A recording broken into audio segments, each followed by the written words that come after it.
हाँ जी, सवाल है एक्सरसाइज का 1.19 सॉल्यूशन चैप्टर क्लास 12th। सवाल है एक विलयन जिसे एक एवासब्सिल ठोस के 30 ग्राम को 90 ग्राम जल में विलीन करके बनाया गया है और उसका 298 केल्विन पर वाष्प दाब कितना है 2.8 किलो पास्कल। यानी कि एक एवासब्सिल को विलय को 90 ग्राम पानी में घोल दिया और जो मिश्रण है उसका वाष्प दाब है 2.8 किलो पास्कल। ठीक है जी। विलयन में 18 ग्राम जल और मिला दिया जिससे नया वाष्प दाब उसी ताप पर 2.9 किलो पास्कल हो जाता है। निम्नलिखित की गणना कीजिए। पहला है विलय का मोलर द्रव्यमान और दूसरा ज्ञात करना आपको 298 केल्विन पर जल का वाष्प दाब। कंफ्यूज नहीं होना है, बिल्कुल ही बहुत आसान है।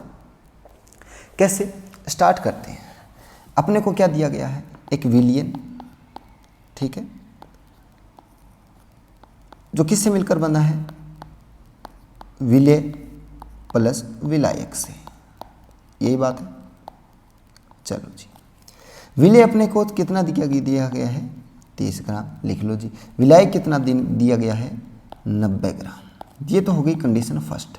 और इस मिश्रण का जो दाब आता है वो कितना आता है भैया, वो आता है 2.8 किलो पास्कल, यही बात है। ठीक है। नेक्स्ट सेकंड कंडीशन में भी विलय तो 30 ग्राम ही है और लेकिन पानी 18 ग्राम और ऐड कर दिया, यानी कि पहले 90 ग्राम था ही और 18 ग्राम और ऐड कर दिया और इस वजह से जो मिश्रण बना उसका दाब आता है 9.8 किलो पास्कल। तो ये सब तो अपने को दिया है, तो लिख दो दिया। एकदम डिटेल से आपको क्वेश्चन हल करके आना है, ठीक है। स्टार्ट करते हैं। हमें विलय का मोलर द्रव्यमान ज्ञात करना है और हमें वाष्प दाब दिया गया है। देखो दाब से संबंधित अपने पास 3 ही फॉर्मूले हैं, ठीक है। एक तो pi is equal to MRT जो मैं आपको बता चुका हूँ। दूसरा फॉर्मूला है P naught A minus PA upon P naught A is equal to क्या है जीटा B, यानी कि विलय की मोलर्स। और तीसरा, मान लो कोई एवासब्सिल विलय के कारण विलयन बना है तो उस विलयन में भी वाष्प दाब तो विलायक के कारण ही होगा, है ना। तो P टोटल किसके कारण होगा, विलायक के कारण ही वाष्प दाब होगा। तो PA is equal to P naught A XA, ठीक है। ये वाष्प दाब के अपने सारे फॉर्मूले खत्म। अब देखो जो पहला फॉर्मूला है ये वाला, ये तो है प्रासरण दाब का है, लेकिन ये प्रासरण दाब का है तो ये यहाँ काम में नहीं आएगा।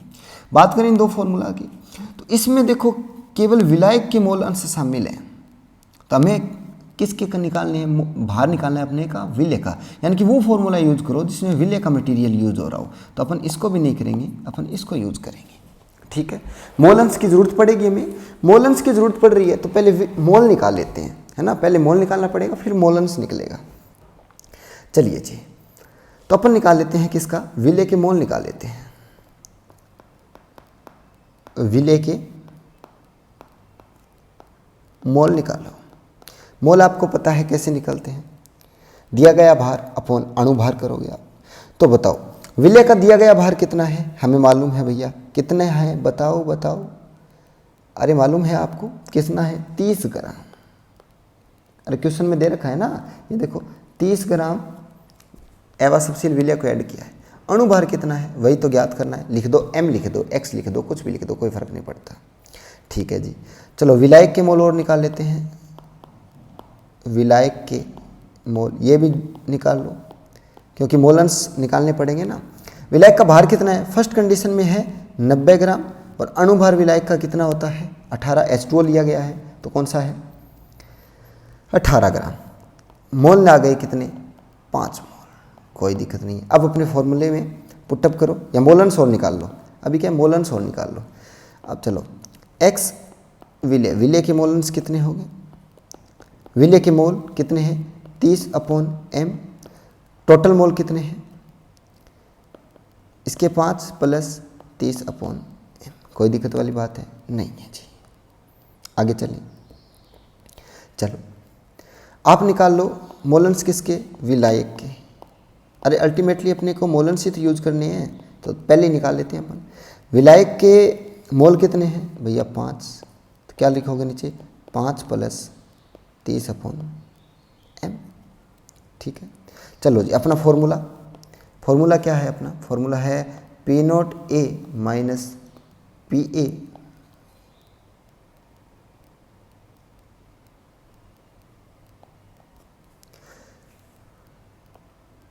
ये लो जी, P naught A minus P A upon P naught A is equal to zeta B. Values put up कर दो।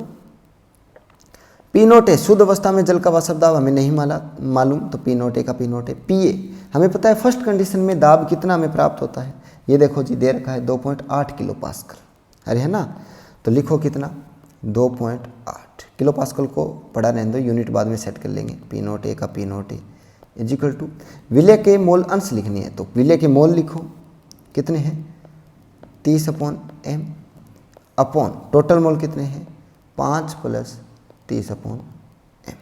इसको सोल्व कर लो जितना हो जाएगी। क्या मैं इसको ऐसे लिख सकता हूँ 1 - 2.8 अपॉन पी नोट ए, बिल्कुल लिख सकता हूँ। बताओ इसको मैं ऐसे लिख सकता हूँ 30/m, ये ठीक वैसा का वैसा। इसको लिख सकता हूँ मैं 5m + 30/m। अरे लघुत्तम लेके जोड़ दिया मैंने, ठीक है। आगे बढ़ते हैं, इसको मैं आगे ले लेता हूँ, ये लो जी, ये आ गई अपनी वैल्यू।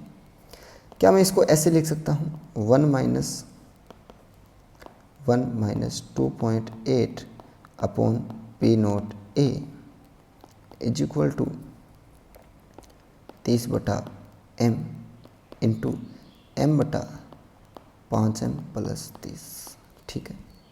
यहाँ से देखो m से m कट गया, तो ये वैल्यू क्या बची अपने पास 1 - 2.8 upon P naught A is equal to 30/5m + 30। ऊपर नीचे मैं कॉमन ले सकता हूँ, 5 कॉमन ले सकता हूँ मैं, बिल्कुल। तो इसी वैल्यू को मैं ऐसे लिख सकता हूँ 1 - 2.8 अपॉन पी नोट ए। अरे ऊपर नीचे 5 का भाग दे दो, एक ही बात है, या कॉमन ले लो, कॉमन लेना आपको आता है। तो ऊपर बच गया 5 लिया है तो 6, नीचे m + 6, कोई दिक्कत है। इसको और कैसे लिख सकते हो, इसको लिख सकते हो यहाँ से मैं ऐसे लिख सकता हूँ 1 - 6/5 + 6 m + 6 is equal to 2.8 upon P naught A. अरे ऐसे लिख सकता हूँ मैं, कोई दिक्कत है नहीं है। चलो जी आगे देखो कैसे होगा, फिर सोल्व कर लो। 1 - 6/m + 6, तो क्या हो जाएगा, बताओ क्या हो जाएगा, कैसे करोगे इसको। तो m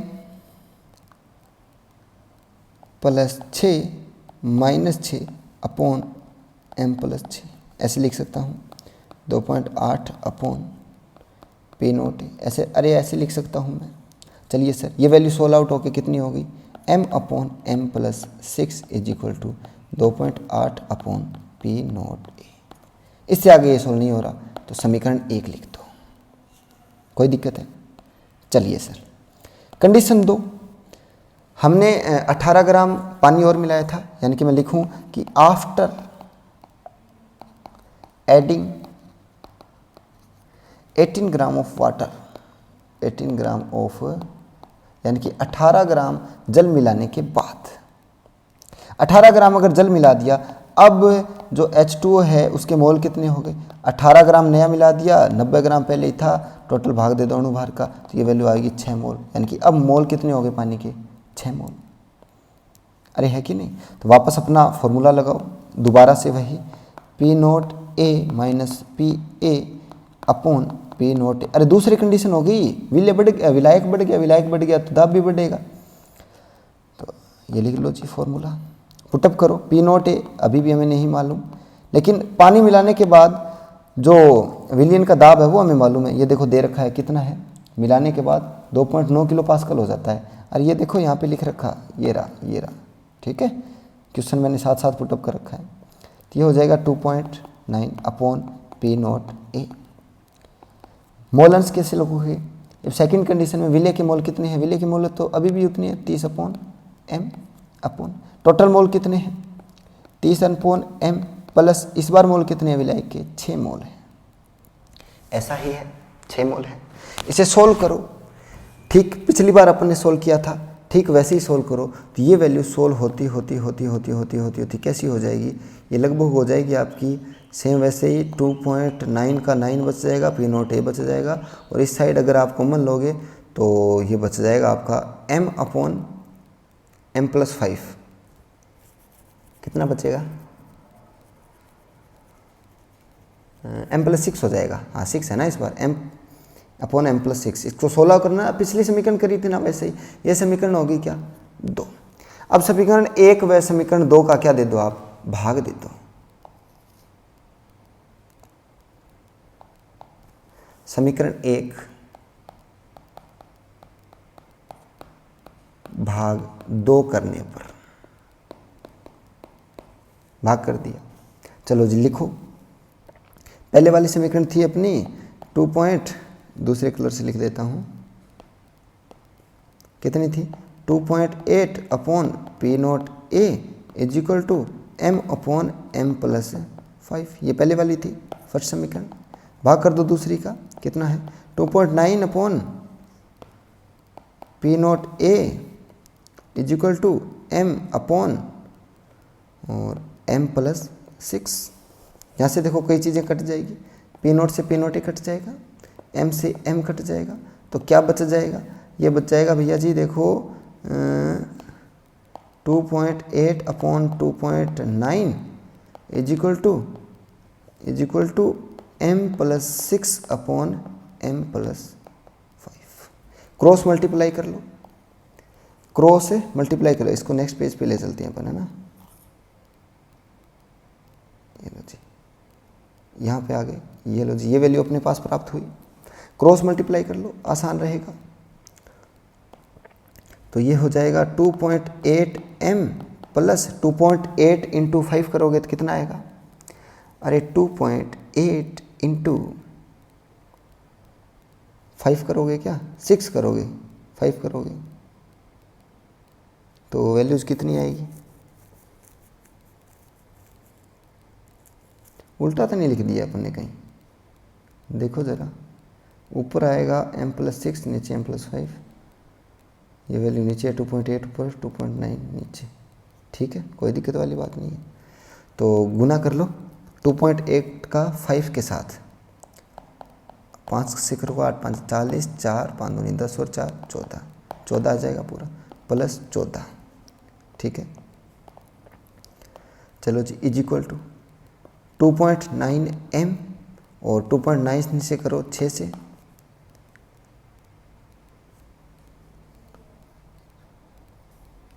कितना आ जाएगा 4 5 12 और 5 17 17.4 आ जाएगा प्लस 17.4। सोल्व कर लोगे तो ये आ गया कितना, उल्टा कर दिया गया अपन ने, उल्टा तो नहीं होना चाहिए यार, शायद उल्टा हो गया अपना कहीं ना कहीं से। चलो ये मान के चलो कि अभी आप सोल्व कर लोगे, ऐसी समीकरण आएगी, कहीं ना कहीं मिस्टेक हो गई यार अपन से, कहाँ से हो गई है देखते हैं ज़रा। अपन ने कर लिया, ठीक है ये भी ठीक है, उल्टा आ गया है, यहाँ से उल्टा होना चाहिए। अब चेकआउट कर लेना, कोई दिक्कत वाली बात नहीं है, ये यहाँ से उल्टा हो गया। ये आएगा ऊपर तो आएगा m+5, नीचे आएगा m+6, ठीक है ऐसे आएगा ये, ठीक ऐसी इक्वेशन आएगी। अब इसको सोल्व कर लेना आप, तो 2.9m प्लस ये आ जाएगा 14.5 = ये आ जाएगा भैया जी 2.8m प्लस 16.8। जब इसको सोल्व करोगे ना आप तो m की वैल्यू यहाँ से आ जाएगी आपकी 23 ग्राम पर मोल। तो अपने को मोलर मास ही निकालना था, ये अपना फर्स्ट उत्तर आ गया, ठीक है। एक उत्तर और एक सवाल और था अपना, दूसरे में अपने को 298 केल्विन पर विलायक का वाष्प दाब ज्ञात करना था। तो किसी भी इक्वेशन में इसकी वैल्यू पुट कर दो। जैसे अपन जो फर्स्ट इक्वेशन बनाई थी, जैसे अपन एक इक्वेशन बनाई थी m/m+5 is equal to 2.9/P0A। एक तो ये इक्वेशन बनाई थी, एक दूसरी बनाई थी, दोनों में किसी में भी m की वैल्यू पुट कर दो। यहाँ से P0A की जो P0A का मान है वो आ जाएगा। m की वैल्यू पुट कर दो, कितनी 30 आएगी या 23? हाँ 23 ही आएगी। 23 पुटअप कर दो तो यहाँ से P0A आपका आ जाएगा लगभग 3.36 के आसपास किलो पास्कल। तो दोनों उत्तर आपके हो जाएंगे। अगर फिर भी समझ में नहीं आया तो आप कमेंट कर देना है ना, मैं आपको बता दूंगा। अगर आपका सही उत्तर नहीं आ रहा तो आप कमेंट कर देना, मैं आपको बता दूंगा। हाँ, इसका अगर PDF चाहिए आपको तो आप टेलीग्राम पे ले सकते हो, ठीक है।